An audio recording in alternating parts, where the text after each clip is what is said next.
For vertical stick welding, there are only 3 common weaving techniques. These welds look a little different, right? Which one should you use in welding today? We're putting them side by side so you can see exactly what changes.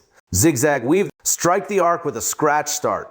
Beginners often run into slag inclusions. So here's an important rule. Keep a very short arc. Your arc length should never be longer than the rod diameter. Keep the lower edge of the rod pressing against the previous weld bead.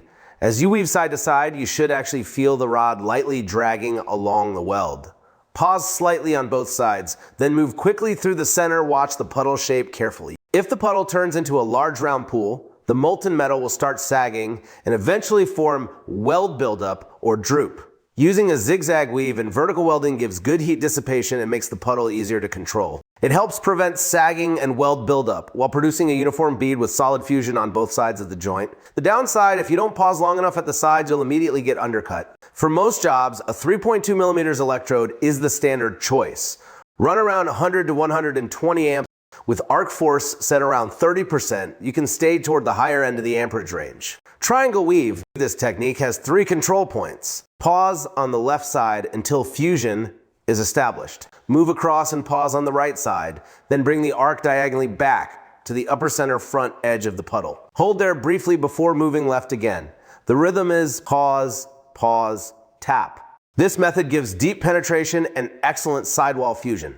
And its slag removal performance is extremely strong, especially with low hydrogen electrodes like E7018. So slag inclusions are rare. It also works well for building wider and heavier beads. The downside is that the bead profile tends to look rougher, and heat input is relatively high.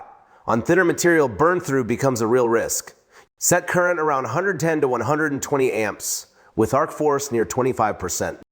Reverse weave. The reverse crescent has the strongest anti-sag control of all 3 techniques. Its movement pattern works against gravity, with the arc pushing upward and lifting the molten metal as it travels. Pause at the left root toe to establish fusion, then sweep upward to the right in a small arc. Pause again at the right toe for proper fusion, then curve upward back toward the left side. Every movement includes an upward lift, raising the puddle about 2 to 3 millimeters each pass. Keep the arc extremely short. A longer arc means more heat, and more heat means loss of control.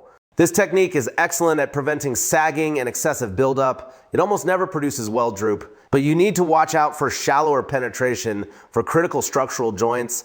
Run around 95 to 110 amps with arc force near 20% for a softer arc response. Which technique should you choose? Here's the simple breakdown. There's no universal technique for vertical fillet welding. Master all 3, and you'll be able to switch confidently between different welding jobs and conditions. If this helped you, share it with another welder and follow for more welding tips.